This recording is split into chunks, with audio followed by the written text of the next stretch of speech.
তোমার ভিডিও চলবে না, তোমার মধ্যে ইউটিউবার হওয়ার সেই ব্যাপারটাই নেই। তো একজন আমায় কমেন্ট করেছে, সে 5টার মতো পয়েন্ট রেখেছে। তো সেই 5টা পয়েন্টের মধ্যে অনেকটা সত্যি রয়েছে, আমার বাস্তব জীবনের সাথে অনেকটা মিল রয়েছে। তো আমি এক এক করে প্রত্যেকটা পয়েন্ট পড়বো আর তোমাদেরও শোনাবো, আর আমারও কিছু রায় রয়েছে সেগুলোও বলবো। তো 1 নম্বর পয়েন্ট হলো, না তুমি দেখতে ভালো। দেখো, এটা আমিও মানি যে আমি দেখতে ভালো না, এটা আমি পুরোপুরি অ্যাগ্রি করছি। আর আমি এতটুকু বলবো যে প্রত্যেকটা মানুষকে উপরওয়ালা বানিয়েছে, কাউকে বেশি সুন্দর বানিয়েছে, কাউকে বেশি খারাপ বানিয়েছে। তো যেরকম বানিয়েছে তো বানিয়েছে, তা নিয়ে আমার কোনো আক্ষেপ নেই, কোনো আশা নেই।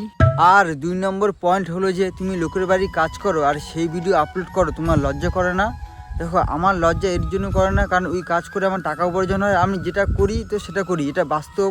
যে এই কাজটা করে আমার টাকা উপার্জন হয়, যে টাকাটা আমার কাজে লাগে, তো তার জন্য হয়তো আমার লজ্জা করে না।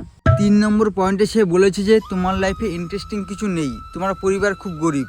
হ্যাঁ, এটা আমিও মানি যে আমার পরিবার সত্যিই খুব গরিব, আর ইন্টারেস্টিং কিছু নেই বলে হয়তো আমি আমার ভিডিওতে সেরকম কিছু দেখাতে পারি না।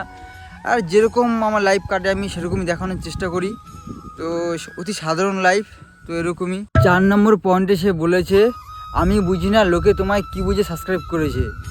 হয়তো তারা এই বুঝে সাবস্ক্রাইব করেছে যে ওকে কে সাপোর্ট করে না, হয়তো আমরা করি, তো সেই বুঝে হয়তো সবাই সাবস্ক্রাইব করেছে, সবাই ভালোবাসা দিচ্ছে। আর 5 নম্বর পয়েন্টে সে বলেছে, আর কয়েকদিনের মধ্যে সবাই তোমাকে আনসাবস্ক্রাইব করে দেবে। হ্যাঁ, এটা আমিও জানি যে অনেকে আমাকে সাবস্ক্রাইব করে পরে আনসাবস্ক্রাইব করে দেয়। আর সবাই যদি আনসাবস্ক্রাইব করে দেয় না, যদি 10 জন থাকে না, আমি 10 জনের জন্য ভিডিও করব, কারণ আমার 10 জন আমার কাছে অনেক। তো ভিডিও করতে আমার ভালো লাগে, তো ভিডিও তো সেরকম কিছু দেখাতে পারি না। আর আমার তোমার উপরে কোনো রাগ ফাগও নেই, তুমি যেগুলো বাস্তব দেখেছো, তোমার যেটা মনে হয়েছে তুমি সেটাই বলেছো। আর রাত্রি কী বলবো তোমায়, থ্যাংক ইউ আমার ভিডিওতে কমেন্ট করার জন্য।